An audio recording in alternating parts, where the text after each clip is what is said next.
उत्तराखंड से। राधे राधे। गुरुदेव, राधे राधे। आपके चरणों में कोटि कोटि प्रणाम। गुरुदेव, अगर कभी ऐसी स्थिति आ जाए जब हमें लगे कि हमारे बड़े लोग किसी जगह पर गलत हैं, तो क्या हमें उन्हें बोल देना चाहिए?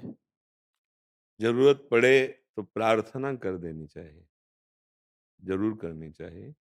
मुझे ऐसा लगता है कि ये जो आप क्रिया कर रहे हैं या जो आप हमारे लिए भी आदेश कर रहे हैं, ये शास्त्र सम्मत नहीं है। आप इस पर विचार कीजिए, ऐसा बोला जा सकता है। फिर यदि वो हमारी प्रार्थना नहीं मानते हैं, तो हम भगवत भाव करके उदासीन हो जाते हैं, क्योंकि आगे फिर हमारा कर्तव्य बिगड़ जाएगा अगर हम विरोध, अपमान आदि करने लगे। पर ऐसी कोई बात हो जिसमें विरोध से ही बचाव पक्ष दृढ़ होगा। कई ऐसे विषय होते हैं, जब तक विषय खोला ना जाए तो उसका सही निर्णय नहीं होता, पर हम संकेत में कहते हैं। अगर ऐसा विषय है कि विरोध करने से धर्म की रक्षा हो जाएगी, तो फिर वो विरोध कर ही देना चाहिए। अगर ऐसा लगता है कि इस क्रिया से हमारा पक्ष नहीं बिगड़ेगा, तो हम धर्मयुक्त प्रार्थना उनसे कर देते हैं।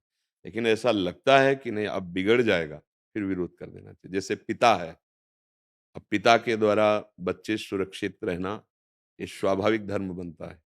अगर पिता अपने बच्चे या बच्ची उनको पोषण की जगह शोषण कर रहा है, अब वहां प्रार्थना नहीं करनी चाहिए, वहां विरोध प्रकट करना चाहिए, क्योंकि अब वो दंड के अधिकारी प्रार्थना से नहीं सुधरेंगे, तो उनका दंड विधान अनिवार्य है।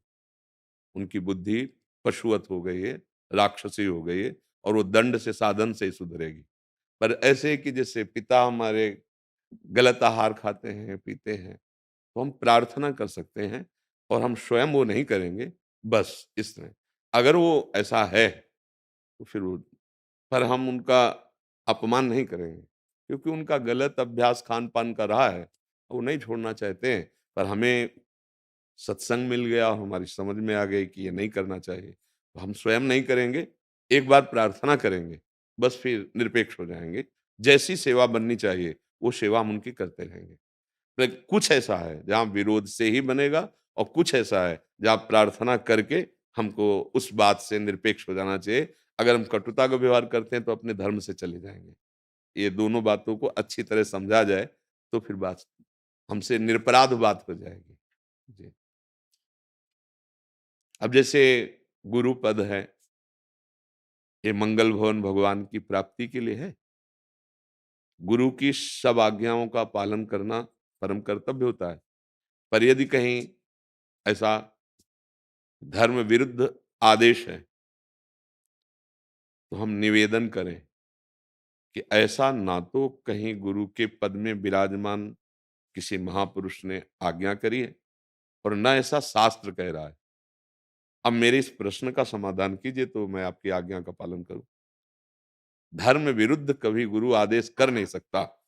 अगर है तो तत्काल वहां प्रश्न करना चाहिए, फिर जो उत्तर उस पर विचार करें। अगर वो उत्तर शास्त्र सम्मत नहीं है, तो तत्काल दूरी बना ले। छल हो रहा है, सत्य का उपदेश नहीं है। क्योंकि कभी भी सत मार्ग पर आरूढ़ असत का उपदेश कर ही नहीं सकता। भूल न दे कुमार्ग पाऊं, बस ऐसी सूक्ष्मता से दर्शन करना है। सत्संग हमारे अंदर विवेक जागृत करता है। तो सत्संग, गुरु के वचन, संत के वचन, शास्त्र के वचन, इनका मिलान होना चाहिए।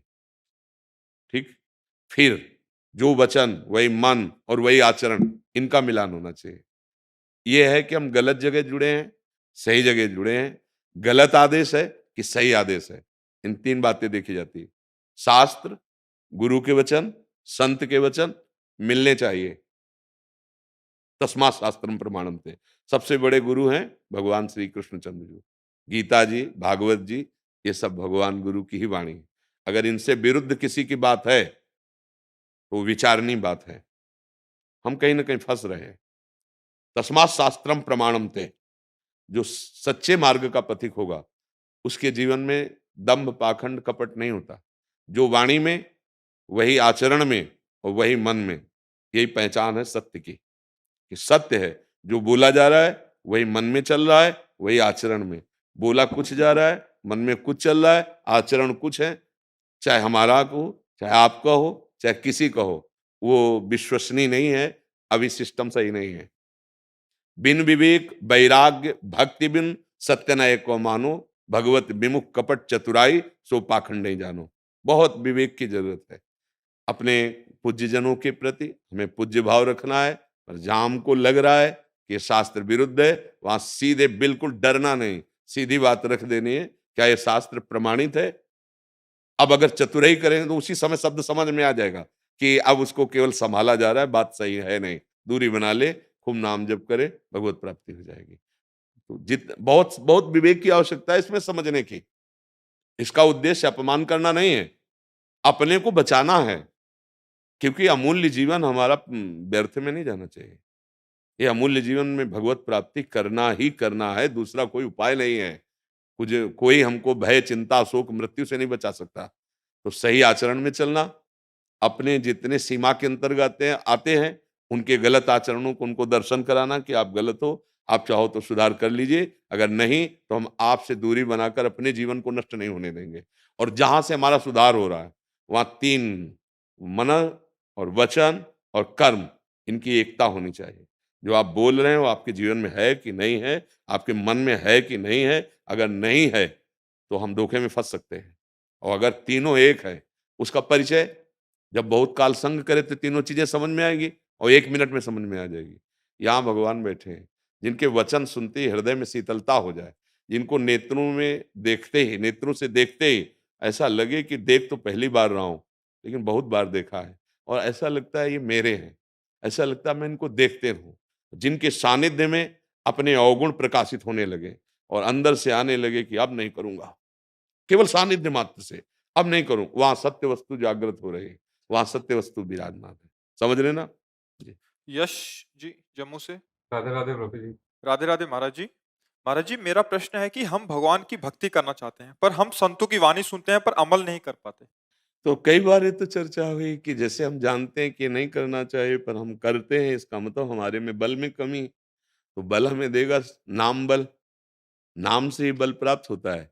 गोस्वामी तुलसीदास जी कह रहे हैं, मैं भगवान शंकर को साक्षी करके कहता हूँ, अगर मैं थोड़ा भी झूठ बोलूँ तो मेरी ज़बान गल जाए। आज मेरे में जो कुछ है, वो 2 अक्षर से है, रा और मा। गोस्वामी जी कहते हैं। बहुत सुंदर वर्णन किया है कि राम राम राम जी जौलो तू न जपी है, तौलो तू कहूँ जाए तिहु ताप तपी है। कह रहे कई वाक्य, अच्छा आप वृंदावन आए हो और भजन नहीं करते हो, सतमार्ग की बात नहीं आचरण में है, तो आप यहाँ जलोगे, आपको दूसरा ही दर्शन होगा, आपको भगवत दर्शन थोड़ी हो जाएंगे कि आनंद आ गया। नहीं नहीं, वो गलत सिस्टम है ना, तो गलत ही बात पकड़ेगी। लोहे का चुंबक सोने को नहीं पकड़ लेगा, वो लोहे को ही पकड़ेगा। तो हमारी बुद्धि में 2 विषय होते हैं, एक होता है सुमति और एक होता है कुमति। अब अगर कुमति बढ़ गई, कुमति का मतलब पराई बहन बेटियों की तरफ गंदी दृष्टि रखना, किसी का किसी भी विधान से धन अपहरण करना, किसी भी स्वाद आदि के लिए जीव की हिंसा करना, मांस आदि खाना या नाना प्रकार के व्यभिचार दोष, द्यूत कीड़ा करना, मदिरा पीना, ये कुमति का लक्षण है। जैसे रावण को विभीषण जी कह रहे हैं कि सुमति कुमति सबके उर रहाई, नाथ पुराण निगम अस कहाई। जहां सुमति तहां संपत्ति नाना, जहां कुमति तहां विपत्ति निदाना, तो उर बसी कुमति विपरीता। तेरे अंदर कुमति अब जागृत हो गई है। अगर कुमति जागृत हो गई है तो विभीषण जैसे माँ भागवत समझा रहे हैं, लेकिन समझ में नहीं आ रहा। तो हमें चाहिए कि हम भगवान नाम बल से पहले अपने को बलवान करें, तभी हम छोड़ पाएंगे विषय। नहीं, अगर हम जबरदस्ती थोड़ा छोड़े भी तो मन ललचाएगा और ज्यादा दिन चल नहीं पाओगे, फिर उसी में गिर जाओगे। नाम बल, श्री हरिवंश नाम बल लहो, अपने मन भाई सब कहो, रहो शरण हरिवंश की। ये विषय क्या त्यागने के बाद भगवान को अधीन कर लेता है नाम जापक। सुमीर पवन सुत पावन नामू, अपने बस करी राखे रामू। पतंगो यथा तो मन भ्राम्य माणा, बहुत बार इस बात को कहते लेकिन समझ में नहीं आती। आप आकाश में उड़ती पतंग को नहीं पकड़ सकते, डोरी पकड़ लीजिए और खींचिए, वो पतंग आपके पास आ जाएगी। भगवान है पतंग, अव्यक्त, आकाश में है, आकाश की तरह। नाम है उनकी डोरी, नाम रूपी डोरी, राधा राधा राधा, कृष्ण कृष्ण कृष्ण, राम राम राम। अब वो पतंग आ जाएगी, अपने आप आ जाएगी, आपके पास अपने आप आ जाएगी। महापुरुषों की बात कर रहे हैं, जैसे दो लकड़ियों के बहुत घर्षण से अग्नि पैदा हो जाती है, ऐसे जबान में जब नाम का घर्षण होता है तो ज्ञानाग्नि प्रकट हो जाती है। अंदर जहां ज्ञानाग्नि प्रकट हुई, विषय भस्म हुआ, छोड़ने की बात ही जाने दो, अरुचि हो जाएगी, अच्छा ही नहीं लगेगा। तो हमें चाहिए कि पहले हम नाम रूपी बल, फिर सबको परास्त होकर दे, काम क्रोध लोभ मोह मद मत्सर, ये सब परास्त हो जाएंगे। नहीं तो जो संत महापुरुष जन हैं, अगर वो परास्त न करे तो कैसे संत बन जाए, फिर कैसे भगवान को प्राप्त करें, कैसे भगवदानंद मिले। तो यही बल है। जैसे कागभूषुंड जी गरुण जी से कहते हैं, निज अनुभव यह कहूं खगेशा, अपना अनुभव की बात कर रहा हूं। भजन बिना क्लेशों का, विकारों का नाश नहीं होता। ऐसे सब संतों के हृदय, ज्यादातर हर बात का उत्तर राधा राधा ही आता है। ए नाम जप करो, सब समझ में आ जाएगा। जब कोई राधा बाबा से प्रश्न करता तो पहले पूछते थे कितना नाम जपते हो, वो नाम मुझे तुम उत्तर नहीं समझ पाओगे। 1 लाख रोज नाम जप करो, फिर आना 1 महीने बाद, तब आपके प्रश्न का उत्तर दें। क्योंकि थोड़ा तो बुद्धि पवित्र हो तब समझ पाओगे। अब ये अध्यात्म की बात है, उसे तुम लोक में घसीटोगे प्रपंच में, तो उसका अर्थ ही नहीं समझ पाओगे, उसका लक्ष्य नहीं समझ पाओगे। तो हम जो कमजोर हैं, हमें जो विषय बार बार परास्त कर रहे हैं, हम जो शास्त्र और संतों की वाणी जीवन में चाहते हैं कि धारण कर लें, पर धारण नहीं कर पा रहे, उसका मतलब है हमारे अंदर अध्यात्म बल की कमी। अध्यात्म बल नाम जप से आएगा। सत्संग तो सुन ही रहे हैं, तो नाम जप से आ जाएगा। जितना आप नाम धैर्य पूर्वक रहे, ये इसमें विचलित होने की नहीं कि आज हम सोचा हो आज ही हम सिद्ध हो जाएंगे, ऐसा नहीं है। किसान की फसल में भी 6 महीना लगता है। तो पहले, हाँ, पहले अंदर के सब विकारों को नष्ट करेगा नाम, हाँ, तब फिर आनंद का अनुभव होगा। हाँ, बड़ा भारी महाभारत है अंदर का, छोटा मोटा नहीं है। इनमें कोई दिव्यास्त्र काम नहीं करते, न आग्नेय न वारुणास्त्र, इसमें नहीं, इसमें नाम काम करता है। और रोना, जैसे हम अपने को देख रहे हैं कि हम नहीं जीत पाएंगे इन विषयों से, विषय हमें बार बार आकर्षित कर रहे हैं, और बहुत अंदर से है कि मैं जीत जाऊं, तो फिर बड़े से समर्थ से रोना आता है, प्रभु अब आप जिता दो, मेरे बनाए ना बनेगी कोटि कल्पना, आपके बनाए बनेगी, नाथ आप कृपा कर दो, आप करुणा कर दो, मेरे में इतना बल दे दो कि मैं आपके अनुसार चल पाऊं, आपके अनुकूल आचरण करूं। हे प्रभु करुणा निश्चित निश्चित। प्रार्थना से तो भगवान का अवतार हो जाता है। ऋषि मुनियों ने जब प्रार्थना की, भगवान अवतार ले लिए। तो हम अगर भगवान से प्रार्थना करेंगे तो हमें बल मिलेगा। अपने अनुभव की बात कह रहा हूँ। अब पूरी यौवन अवस्था तो इसी यात्रा में गई है ना, तो अब उसको देखा है कि काम क्या होता है, क्रोध क्या होता है, लोभ क्या होता है, मोह क्या होता है, इसको देखा है। अब देखा कि जब हमारे बस की बात नहीं है, खान पान नहीं, व्यवस्था नहीं, गंगा के किनारे कष्ट, फिर भी वो स्फुरण, फिर भी वो उसका अंदर से खिंचाव, तो लगा यार अगर स्फुरण है तो मतलब दुश्मन है, शत्रु है। तो गंगा जी में जैसे खड़े हुए एकांत में और प्रभु से प्रार्थना, प्रभु आप बल दो, आपके बल से हो सकता है। हमें जो चुट-पुट साधना करते हैं, इन महाबलियों को नहीं परास्त कर पाएंगे। तो ये सब उन्हीं के लड़का बच्चा है, उन्हीं से प्रार्थना करनी पड़ेगी और उनका नाम जप करना पड़ेगा। कामनाएं ही तो हमें परास्त कर रही हैं। अगर कामनाएं शांत हो जाए तो अभी दैवी संपदा आ जाए, जो भागवतिक सद्गुण है ना, वो अंदर है। निराश नहीं होना कभी भी, किसी भी स्थिति में। नाम जप करना है और भगवान के आश्रित, तो भगवान कह रहे हैं ऐसे पुरुष को या ऐसे जन को मैं स्वयं उद्धार करता हूं। साधना का बल नहीं, भगवान का। तेषाम हम समुद्धरता मृत्यु संसार, मैं उसे पार कर देता हूं। तो खूब नाम जप करो और जितने जितने कदम निकलो, बहुत मजबूत निकलो, फिर पीछे मत हटो। जैसे कह दिया कि आज से हम ये चीज नहीं खाएंगे, अब पहले इसमें कदम जमाओ। महीना 2 महीना 4 महीना बिल्कुल फिट देखा कि बिल्कुल अरुचि हो गई, अब आज से ये नहीं पिएंगे, अब उस पे कदम जमाओ। एक एक कदम जमाओ और जिसको छोड़ो फिर दोबारा जिंदगी में स्वीकार मत करो, निकल गए। ऐसे निकला जाता एकदम, जैसे कि एकदम, एकदम ब्रेक मारने में रफ्तार से चलती हुई गाड़ी में पलटने का भय होता है, नहीं होता है? एकदम ब्रेक, तो इसीलिए कहा गया है, सहित सहित बाढ़े भगति ग्रेतन गुरुहित। आज सुना, अब शुरू हो गया हमारा त्याग। धीरे धीरे धीरे अंतराय बनाना शुरू किया, अंतराय बना के धीरे धीरे धीरे एक एक विषय पर जो गंदी बातें हमारे अंदर है, आज से ये नहीं, ठीक। अब उसको सपोर्ट भी चाहिए, नहीं तो पलट जाएगा वो, बहुत विचित्र। और मन अगर हट कर ले तो हमें चलना इसी के सहयोग से है, इसी के सहयोग से चलना है, क्योंकि इसी यही तो लगेगा भजन में, यही तो साधन में लगेगा। तो इसको फुसलाना भी है, धीरे धीरे अंतराय बना के धीरे धीरे एक एक विषय छुड़ाते छोड़। और जो राजी हो गया ना, तो देखो आप लोगों में से कितने लोग बोलते हैं कि हमने सब छोड़ दिया, मदिरा मांस गंदे आचरण, और नाम जप करता हूं, वही मन है, राजी हो गया। देखो, तो इसे प्यार और दुलार और शासन, जंगली घोड़े को अगर अपने एड़ पे चलाना इशारे पे, तो ऐसा ऐसा नहीं है कि केवल चाबुक ही लगाओ, और ऐसा ही नहीं कि केवल दुलार करो, दोनों बात, चाबुक भी लगानी है और दुलार भी करना है। तो जहां जरूरत पड़ी वहां शासन भी मन पे करना है भजन बल से, और दुलार भी करना है। अगर वो धर्मयुक्त विषय मन कह रहा है कि आज रसगुल्ला खाएंगे, तो ये कोई अधर्म तो नहीं ना, ठीक है, हमारा सहयोग करो, इतना माला जप लें, इतना कार्य कर लें, और लाए ठाकुर जी को भोग लगा दिया, पवा दिया। अब अधर्म में कहता है कि आज वो नहीं, अब नहीं, अब उसमें चाबुक मारनी, नहीं नहीं नहीं प्यारे, अब नहीं, जब जो तूने कहा पीछे सब किया, अब तो हम हमारी सलाह से चलना होगा तुम्हें। तुम्हारी बात अगर हमसे मिलती है तो हम हाँ कहेंगे, और नहीं मिलती तो नहीं कहें। एक दिन वश में हो जाएगा मन। अगर वश में ना होता तो भगवत प्राप्ति कैसे हो संतों को? धीरे धीरे धीरे धीरे क्रमशः विषयों का त्याग करते हुए नाम जप करते हम भगवान का साथ, भगवान कहीं दूर नहीं है,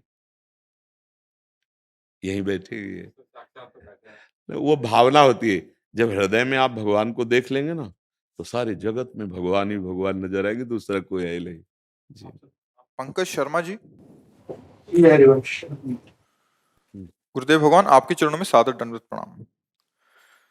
गुरुदेव, क्या गुरु अवज्ञा और गुरुद्रोह एक ही बात है? क्योंकि बहुत प्रयास करने पर भी अपने जीवन को गुरु आज्ञा या उपदेश में चलाने में चूक ही हो आज जाती है। सेवक जी महाराज कह रहे, तेन बचन मानत गुरुद्रोही, निस्दिन करत आपनो भायो, इत परमार्थ न उत व्यवहार, बीच ही बीच जो जन्म गमायो। तो यहाँ द्रोह शब्द तो अवज्ञा करने का ही लिखा हुआ है। तेन बचन मानत गुरुद्रोही, निस्दिन करत आपनो भायो। क्या गुरुद्रोह है?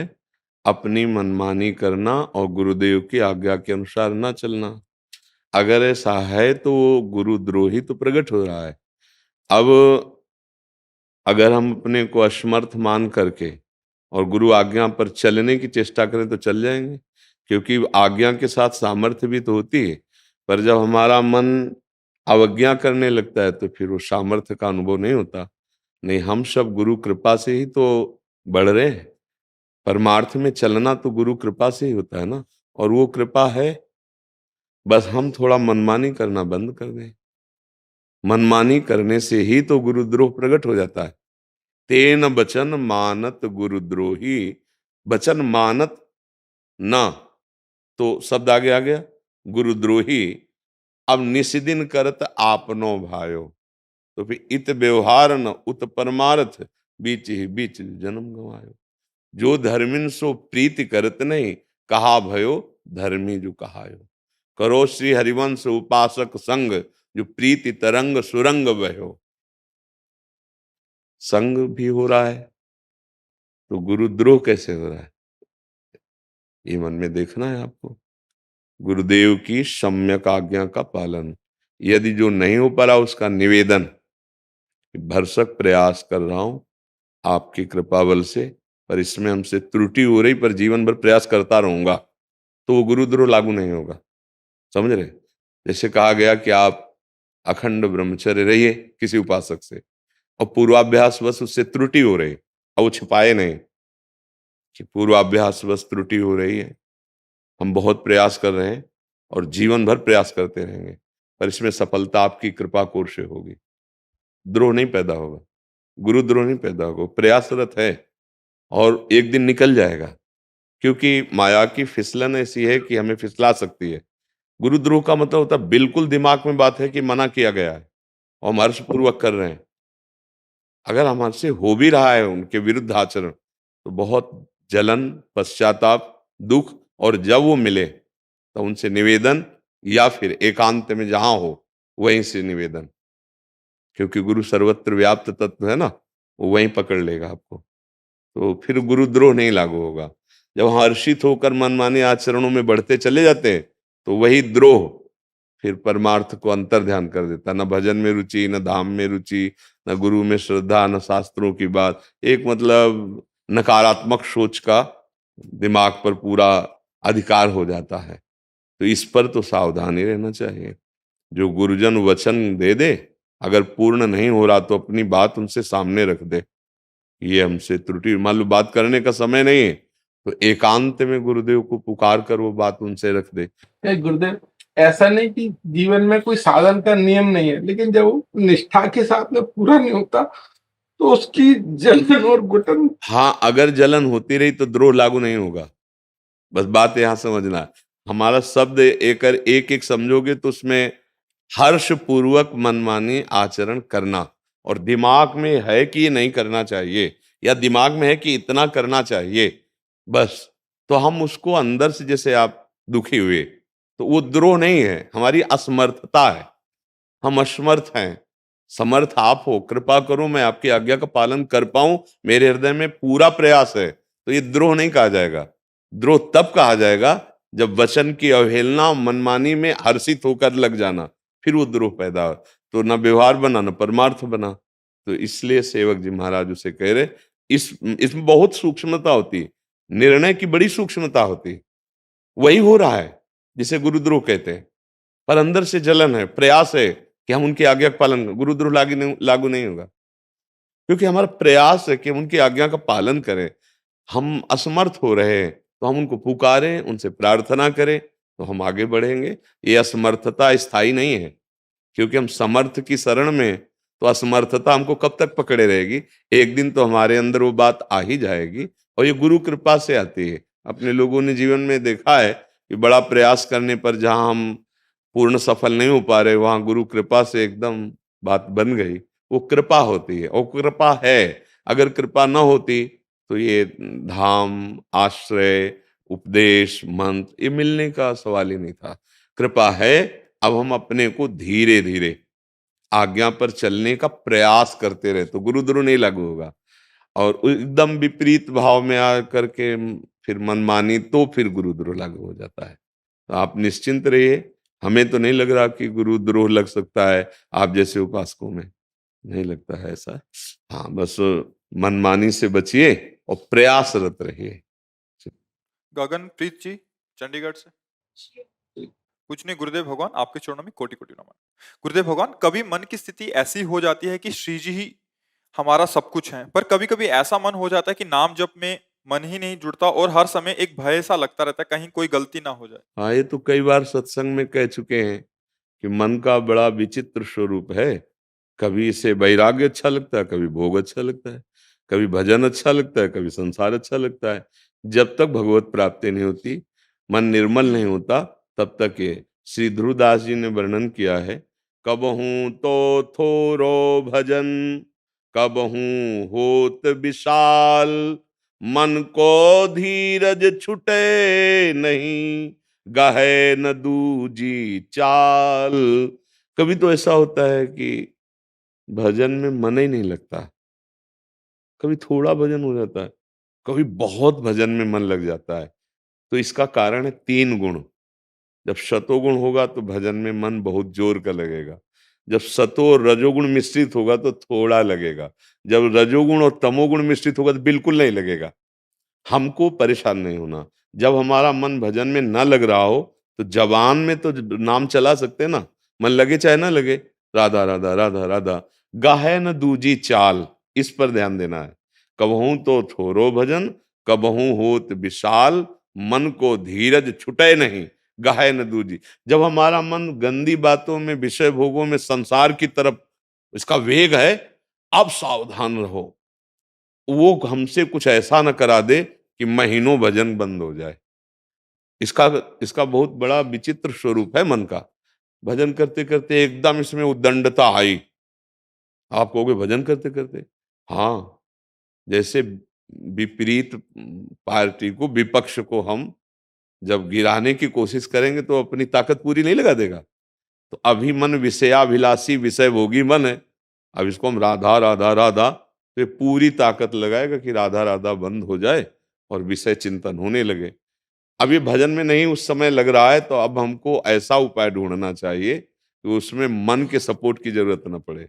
वो है भगवान नाम कीर्तन, वो है जोर जोर से नाम कीर्तन करना, यही उपाय है। राधा राधा राधा राधा, अब मन लगे ना लगे, खूब चिल्ला रहे ना, राधा राधा राधा, थोड़ी ही देर में सतोगुण आ जाएगा, सात्विक वृत्ति आ जाए, फिर मन शांत हो जाएगा। दूजी चाल न, अब के आज मन तो नहीं लग रहा, चलो हम ऐसे अमुक मनोरंजन, चलो आज तो उनके पास चलते हैं, बैठते हैं चल के, प्रपंच की बातें कर, गाहे न दूजी चाल। क्योंकि अगर कहीं कोई ऐसा गलत आचरण बन गया तो महीनों के भजन में वो पर्दा डाल देगा, और अगर कहीं अपराध बन गया तब तो और भी फिर भजन में रुचि नहीं। तो गाहे न दूजी, उस समय आपको अपने को संभालना है, ऐसा संग नहीं करना, ऐसे व्यक्तियों से नहीं मिलना जिससे हमारी वृत्ति बिगड़ जाए, क्योंकि बिगड़ी हुई वृत्ति है। अब हमको नाम कीर्तन करना है या कुछ न बने, तो एकदम एकांत होकर शांत मौन धारण करके कुछ मिनट, मन लगे ना लगे, तो आप देखो वो बदल जाएगा। ये स्थायी नहीं होता, आगमा पाइनो अनित्यास, ये आने जाने वाले हैं, ये स्थायी टिकेंगे नहीं। कभी भजन में जैसे भाव बढ़ रहा है, तो ये अभी स्थायी भजन नहीं है, सात्विक है, सतोगुण से है, और अभी जहाँ गुण परिवर्तन हुआ तो बदल जाएगा। बस साधक को इसीलिए पहले जबान का अभ्यास करना चाहिए। पूज्य हम्म, पूज्य गुरुदेव, अगर मन स्थायी लगे, हमें पता कैसे चलेगा कि हमारा मन स्थायी लगा है? पेट भर जाता है तो किसी दूसरे से प्रमाण लेना पड़ता है क्या कि मैं छक गया?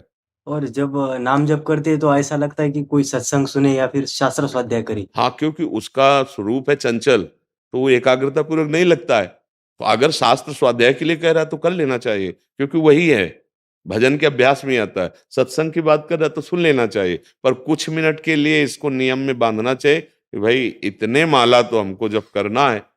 अब इतने माला में ना हम सत्संग सुनेंगे ना पाठ करेंगे, तुम्हें जपना पड़ेगा। अब जैसे उसका मोबाइल चला लिया और नाम जप हम कर रहे हैं, तो ये दोनों जगह से बच के तीसरी जगह चला जाएगा, क्योंकि उसने तुम्हें, और जब इसे एक ही जगह लगाओ, राधा राधा राधा राधा ही ध्यान में, राधा ही नाम हमारी जिह्वा पे चल रहा, उसी को हम सुन रहे हैं, तो इसको बड़ी मुश्किल पड़ेगी मन को, ये फिर एकदम विचलित करेगा आपको। इसीलिए सबसे ज्यादा कठिन कार्य है नाम जप करना। तो अभ्यास अगर नहीं मन लग रहा है तो हमको जब नाम जी है जप जागे जोगी, अगर जबान से हम नाम जपते रहे तो मोह निद्रा खत्म हो जाएगी। और जबान पे नाम है तो अंदर भी प्रकाश और बाहर भी। राम नाम मणिदीप धर, जी है देहरी द्वार, तुलसी भीतर बाहरो, जो चाह सुझिया। हाँ, तो आप समझ गए बच्चा? हाँ। कुमारी राधा पांडे जी, राधे। गुरुदेव आपके चरणों में कोटि कोटि प्रणाम। राधे राधे। महर्षि, कर्मण्येवाधिकारस्ते मां फलेषु कदाचन, बिना फल के इच्छा के कर्म कैसे संभव है? क्योंकि जब इसलिए तुम्हें असंभव लग रहा है क्योंकि तुमने अपने को देह मान लिया है ना।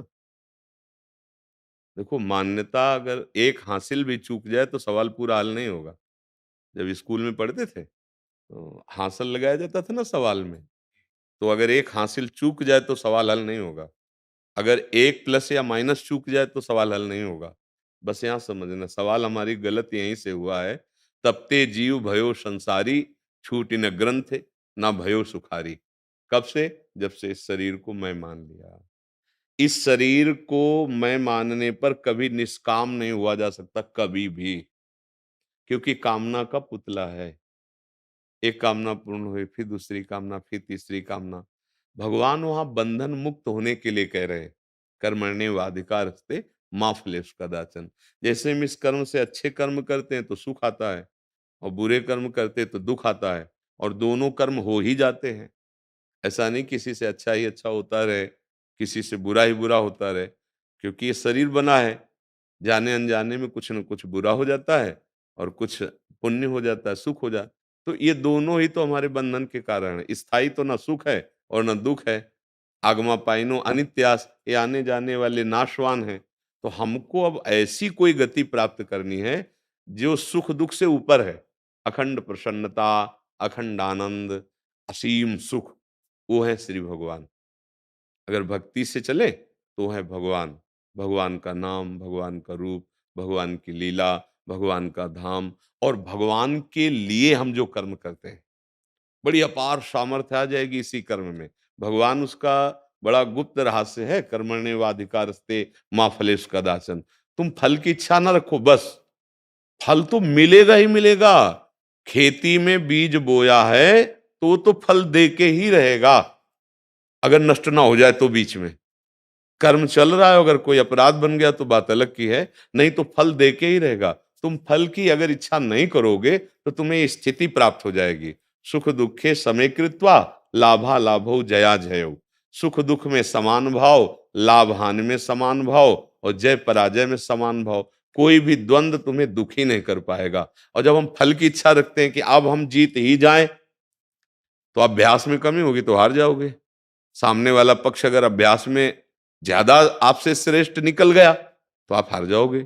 अच्छा, आप कर्म कर रहे हो सुख के लिए, और पीछे का प्रारब्ध कर्म, पाप कर्म लागू हो गया, वो सफल नहीं होने देगा, आपको दुख देगा। अगर आप फल की इच्छा में ही पूरे निर्धारित हो, जैसे विद्यार्थी फल की इच्छा कि मैं परीक्षा में पास हो जाऊं, अब अभ्यास कमजोर किया और फेल हो गया। प्रमाद स्थिति से अपने विषय पर पूरा परफेक्ट नहीं हुआ तो फेल हो गया। अब जब मित्रों ने उपहास किया वो पास हो गए, और घर में गया तो डांट लगी। अब वो इतना निराश हो गया कि वो सोचने लगा मैं शरीर ही छोड़ दूं। फल की इच्छा ने कहां पहुंचा दिया। एक किसान फसल की वर्षा हुई, ओले गिरे, फसल नष्ट हो गई। अब उसकी इच्छा थी कि फसल आ जाती तो बच्चों की फीस भरते, बेटी का ब्याह करते, लेकिन वो नहीं हो पाया। अब वो इतना निराश हो गया, उसको लगता है मैं शरीर छोड़ दूं। आप देखो, हम अपने कार्य में जब विफल हो जाते हैं तो हमारी स्थिति बहुत नाजुक हो जाती है। हम डिप्रेशन में पहुंचने की स्थिति में पहुंच जाते हैं, या आखिरी निर्णय कर लेते हैं कि अब शरीर को ही रखना क्या। नहीं नहीं, ऐसा हमारा मानव देह इसके लिए नहीं मिला है। बहुत सोच समझकर भगवान बोल रहे हैं ना, कर्मण्येवाधिकारस्ते मा फलेषु कदाचन। तू फल की बिल्कुल इच्छा मत कर, और अपने कर्तव्य कर्म को कर, तो फल तो मिलेगा ही मिलेगा, लेकिन तू परेशान नहीं होगा। मानो अगर फल में बाधा पहुंच गई अभी, तो हमारा सत्कर्म है, हम अच्छे कर्म, कर्तव्य कर्म कर रहे हैं, वो भगवान को समर्पित कर रहे हैं, तो आज नहीं लेकिन इसका परिणाम कल या परसों जो आएगा बहुत जोर का आएगा, मंगलमय आएगा। अगर हम केवल फल पर इच्छित हैं तो अब हमको ये दिखाई दे रहा है कि परिणाम तो आया नहीं। अब हमारी अश्रद्धा भगवान पे हो सकती है, हमारी चिंता शोक का कारण बन सकता है, कर्तव्य का फल ना ना मिलेगा, पक्का मिलेगा वो। पर तुम्हारी इच्छा होने के कारण तुम तत्काल दुखी या सुखी हो सकते हो। मिला तो फूल गए, ये भी दोष है। हर्षित हुए तो शोकित होना पड़ेगा, अगर हर्षित नहीं हुए तो शोक होगा ही नहीं। अगर किसी से राग नहीं तो द्वेष होगा ही नहीं। अगर काम नहीं तो क्रोध होगा ही नहीं, क्योंकि इन्हीं से प्रकट होता है। तो भगवान का जो वचन है वो हमको द्वंद्वों से मुक्त करने के लिए, पाप पुण्य से मुक्त करने के लिए, दुख सुख से ऊपर उठाने के लिए, अगर हम विवेक जागृत कर लें सत्संग के द्वारा, तो हम सुख दुख में समान भाव कर सकते हैं, पूर्ति अपूर्ति में समान भाव कर सकते हैं, तो हम जीवन मुक्त हो जाएंगे। कर्म हमें बांध नहीं पाएगा। ये जो भगवान वर्णन कर रहे हैं ना, ये कर्म बंधन ना हो इसलिए कह रहे हैं कि इच्छा ही तुम्हारा कर्म बंधन है, इच्छा रहित हो जाओ। देखो, तुमने इच्छा नहीं की बाल्यावस्था से जवानी में आने की, जवानी से बुढ़ापा में आने की, बुढ़ापा से मृत्यु में, एक सिस्टम है, चल रहा है ना, चल रहा है। तुमने कभी इच्छा नहीं की कि मुझे दुख मिले, लेकिन मिल रहा है ना, सिस्टम है। जो हमने बो दिया है वो हमें काटना पड़ेगा। तो अब हम अच्छा बो रहे हैं, अब हमें चिंता नहीं करनी। उसका फल अच्छा नहीं आ रहा है वर्तमान में, तो पूर्व का जो बुरा है वो हमें भोगना पड़ रहा है, लेकिन ये व्यर्थ नहीं जाएगा। ये अगर जोर का हो गया तो पूर्व वाले को नष्ट भी कर सकता है, और सुख ही सुख आगे मिलेगा, परम आनंद मिलेगा। इसलिए भगवान कह रहे हैं फल को हेतु मत बनाओ। अगर फल को हेतु बनाओगे तो कृपणा फल हेतवः, वो बहुत कमजोर हो जाएगा, दैन्य हो जाएगा। आप क्या, एक विचरण जब कर रहे थे तो एक गांव में किसी की भैंस मर गई थी, तो पूरा परिवार रो रहा था, बच्चा पत्नी और सब। तो उसी गली से निकलना, तो क्यों रो रहे हैं लोग, तो बोले इनकी भैंस मर गई। क्या, अब बेचारे की एक ही भैंस थी और वो दूध से पूरा परिवार चला रहा था, अब वो मर गई। अब तो अपने को समझ रहे ना कि पूर्ण रूप से हम, पूरा परिवार व्यथित था। भगवान यही समझा रहे हैं, हमारे कर्म के अनुसार परिणाम आया, हमें निराश नहीं, हम लेबरी कर लेंगे, लेकिन हमको निराश नहीं होना। आज ये अवसर आया है दुख का, कल कोई सुख का अवसर आएगा, ऐसा हम विश्वास करें और फिर हम कर्म में लग जाएं। मान लो मेहनत करने लगे तो 500 रुपया मिलता है लेबरी में, तो हमारा परिवार चल जाएगा। हमको परिवार को नष्ट करने की बात नहीं आनी चाहिए, हमको अपने को नष्ट करने की बात नहीं आनी। आज समय गिरा है, देखो एक दिन सुदामा जी का समय था कि कई कई दिन भोजन नहीं मिलता था परिवार को, और समय बदला तो जैसी द्वारिकापुरी वैसी सुदामापुरी भगवान ने बना दी। थोड़ा धैर्य रखें, थोड़ा इंतजार करें। अगर हम फल पर दृष्टि रखेंगे तो इंतजार नहीं करेंगे, हम जीत ही जाएं, प्रयास तो यही रहता है। पर थोड़ी गुंजाइश रखें कि अगर हम हार गए तो अगली बार अभ्यास करेंगे। अगर हम केवल जीतने का ही, हार की सोचा ही नहीं है, तो फिर हम जब हार जाएंगे तो बहुत निराश हो जाएंगे। अच्छा, संसार क्या है? बस जीत पर ही लक्ष्य रखता है, सुख पर ही लक्ष्य रखता है, उन्नति पर ही लक्ष्य रखता है, और ये जानता नहीं कि पीछे के कर्म जो हमारे हैं वो उन्नति और जीत और सुख तीनों में बाधा पहुंचा देंगे। तो हमको मजबूत रहना है। जैसे युद्ध में जाया जाता है ना, कुश्ती में जाया जाता है, तो 99% तो जीतने की आशा होती है, पर 1% ये भी होता है कि हो सकता है कि हमको परास्त कर दे। देखो अर्जुन को कह रहे हैं कि देखो, जीते तो स्वर्ग का सुख भूमि का सुख मिलेगा, और अगर हारे मरे तो स्वर्ग को जाओगे। रास्ता रखा, भगवान होते हुए भी उनको कह रहे कि यदि तू जीत गया तो भूमि सुख, अगर हार गया, मारा गया, तो तू स्वर्ग सुख पाएगा। दोनों में तेरे को लाभ है। अगर युद्ध नहीं करेगा तो तेरी निंदा होगी, प्रकृति जबरदस्ती तेरे से करवा ले। कर्म के बिना कोई रह नहीं सकता। तो हमें अपना कर्तव्य कर्म करना, हिम्मत ये रखनी है कि जो होगा देखा जाएगा। परिणाम में यदि हम हारते हैं तो बराबर हार नहीं आएगी, क्योंकि बराबर सुख नहीं आता, बराबर जीत नहीं होती किसी की भी। कहीं ना कहीं तो एक ये सिस्टम है, जैसे बराबर दिन नहीं रहता, ऐसे बराबर दुख नहीं रहता, बराबर हार नहीं रहती, बराबर निराशा। सबके जीवन में कभी सुख का अवसर आता है, कभी दुख का अवसर आता है, पर भगवान यहाँ जो आदेश कर रहे हैं वो सुख दुख से ऊपर उठने के लिए, एक ऐसे आनंद में कि बड़े से बड़े दुख को सह जाओ, बड़े से बड़े सुख में अभिमान न करो, फूलो ना। क्योंकि भगवान है ना, वो आपको परम सुख की बात बता रहे हैं। किसका प्रश्न था, तो आप समझ पा रहे हैं जी। आरबी सिंह, राधे राधे जी।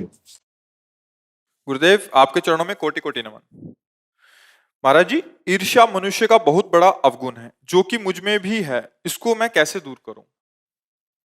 भगवत भाव से सारे दोष नष्ट हो जाते हैं। ईर्ष्या, मात्सर्य, ये बहुत ही दिग्विजयी योद्धा हैं। ये बड़े बड़े साधकों में भी होते हैं, उपदेश करने वालों में भी पाया जाता है। नहीं, मत्सरता, मेरे से आगे बढ़ा जा रहा है। ईर्ष्या, मत्सरति, मेरे से आगे जा रहा है। ये हर जगह पाया जाता है, केवल भगवत प्राप्त महापुरुष में नहीं हो सकते। अन्यथा कंचन तजना सहज है, सहज तिया का नेह, मान बड़ाई ईर्ष्या दुर्लभ तजनाए। महापुरुषों ने वर्णन किया कि मान बड़ाई ईर्ष्या दुर्लभ तजना ए। अब ये तज सकते हैं जब हम सामने वाले में केवल अपने प्रभु को देखें, दूसरा उपाय नहीं है। जब हम अपने आराध्य देव को देखेंगे तो ये बात कि मेरे से आगे निकल, ये अपने प्रभु के प्रति कैसे भाव आ जाएगा? मेरे ही प्रभु इस, बिना इसके ईर्ष्या नहीं त्यागी जा सकती। बहुत ये प्रचंड है ईर्ष्या। दुकान वाला, विद्या, कहीं भी किसी भी विद्या क्षेत्र में, किसी भी क्षेत्र में जहां जो हमसे आगे बढ़ रहा है, मत्सरति, मेरे से आगे निकला जा रहा है, तो उसमें ईर्ष्या होती है। अच्छा, यश कीर्ति, दूसरे की सुनकर हृदय में एक जो जलन पैदा होती है, वो दाह, ईर्ष्या, ये बड़ी बड़ी सूक्ष्म है, बड़ी सूक्ष्म है। इसको अगर कोई सह गया तो फिर महात्मा बन गया। इसको सहा केवल एक ही भाव से जा सकता है कि हम, मेरे प्रभु इसके हृदय में, अन्यथा नहीं।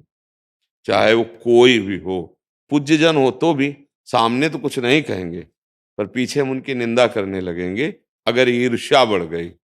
ईर्ष्या बहुत ही, बहुत मतलब बहुत ऊंचाई तक है, बहुत ऊंचाई तक ईर्ष्या। मतलब इस ईर्ष्या को संभाल लिया तो सब समझ जाएगा। कहने नहीं, कंचन तजना सहज है, सहज तिया काने, पर मान बढ़ाई ईर्ष्या दुर्लभ तजना है। एकमात्र भगवान नाम जप करते हुए जहां ईर्ष्या होगी, उसमें भगवत भाव कर लेगी प्रभु। अच्छा, वैसे भी भगवान गीता में कहते हैं जो तेजस्वी है, यशस्वी है, ऐसा वो मेरी विभूति है, हम मान लेते हैं कि मेरे प्रभु विभूति रूप में आप ही बैठे हो और आपके प्रति जलन हो रही, नाथ इस अज्ञान को आप सुधार दीजिए, वो सुधार देंगे। ये अगर ईर्ष्या हटानी है तो जिससे ईर्ष्या हो रही उसमें भगवत भाव कर लो तो बच सकते हो। मुझे तो और कोई उपाय नहीं दिखाई देता, क्योंकि बड़ी बड़ी ऊंचाई पर है। एक बार एक महापुरुष के गुरुजी भगवान की कपोलों की लालिमा का, अरुणता का, अधरों की अरुणता का वर्णन कर रहे थे, तो उन्होंने उदाहरण दे दिया संस्कृत में, जैसे बंदर का पृष्ठभाग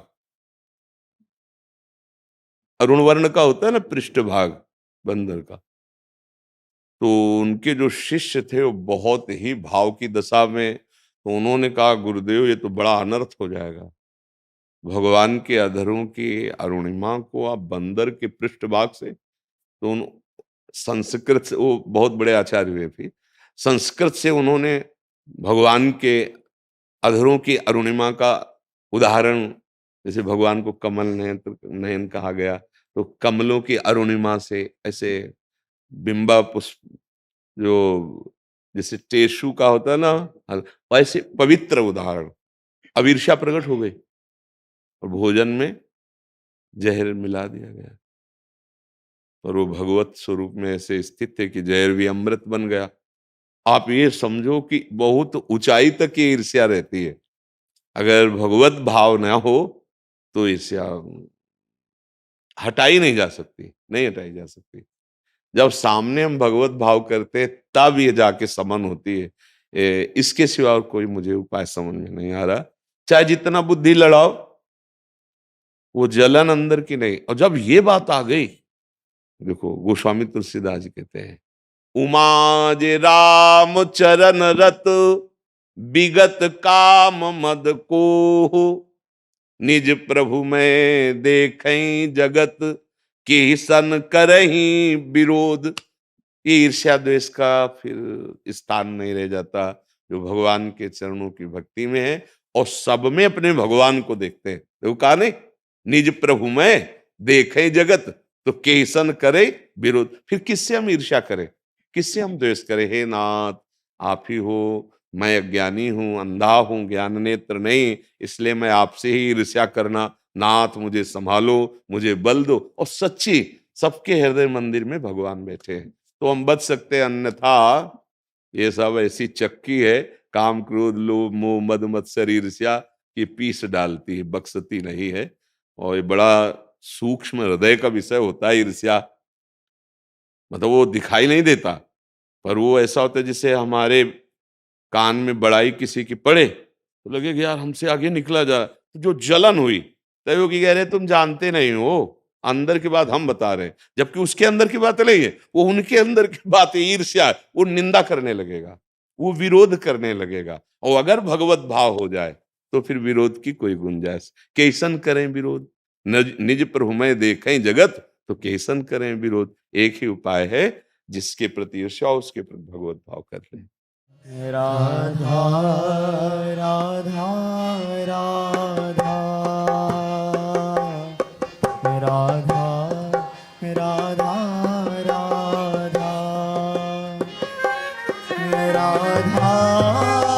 राधा राधा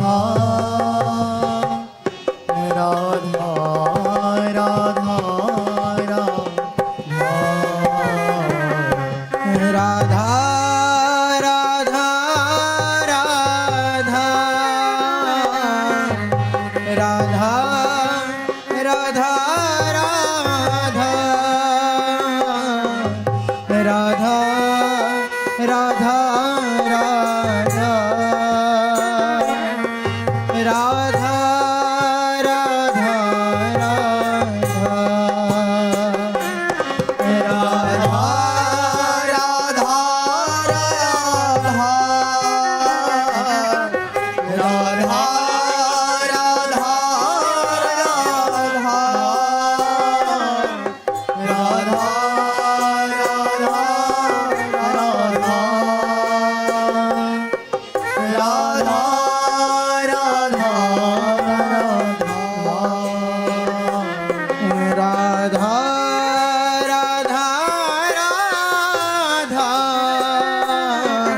राधा राधा राधा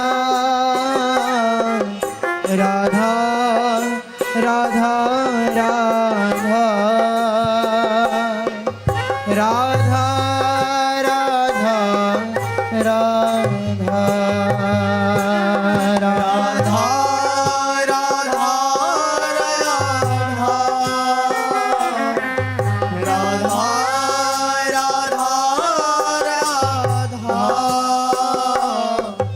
राधा राधा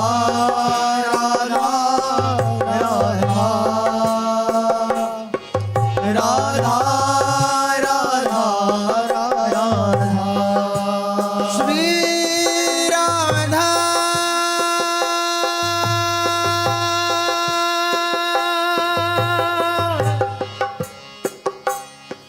राधा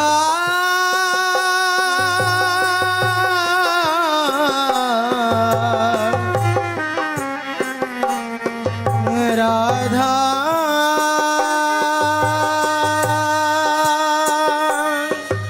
राधा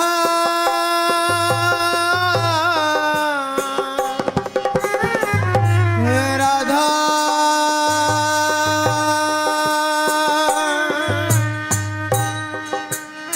श्री राधा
राधा राधा राधा राधा राधा राधा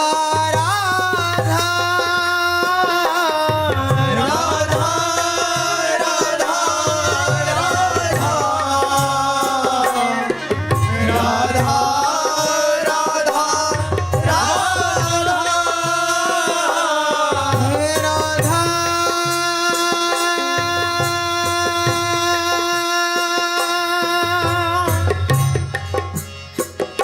श्री राधा